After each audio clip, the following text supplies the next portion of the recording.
Welcome to another folktale/fairy tale.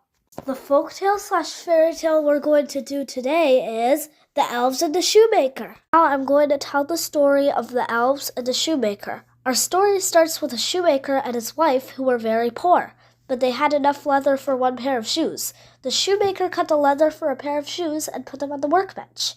In the morning, the shoemaker saw that there was a pair of shoes on the workbench already made, not a single stitch out of place. A customer walked into the shop, and she was so pleased with how the shoes were made that she paid double the price. Then the shoemaker had enough money to buy leather for 2 pairs of shoes, so he cut the leather for 2 pairs of shoes and put them on the workbench. Just like before, he saw 2 pairs of ready shoes. 2 customers walked into the shop and were so pleased with how the shoes were made that they both paid double the price. Then the shoemaker had enough money for leather for 4 pairs of shoes, so he cut the leather for 4 pairs of shoes and put them on the workbench. Just like before, he saw 4 pairs of shoes already made.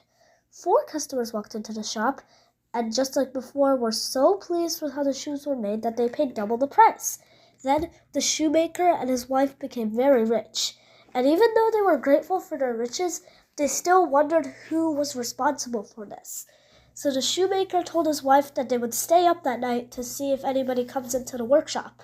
So they hid behind the coats and saw little elves coming into the workshop and started to stitch and sew the shoes. The shoemaker's wife suggested to the shoemaker that they give them something in return, so they made new clothes and shoes for the elves and wrapped them up and put them on the workbench.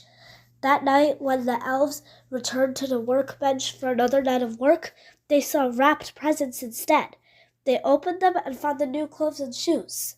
Sadly, the shoemaker and his wife never saw the elves again, but they lived long and happy lives. Now I'm going to give you some information about the Elves and the Shoemaker. The writer of the Elves and the Shoemaker are German authors Wilhelm and Jacob Grimm, more famously known as the Brothers Grimm. The ending, I would say, since they became rich in the end, I would say it's happy.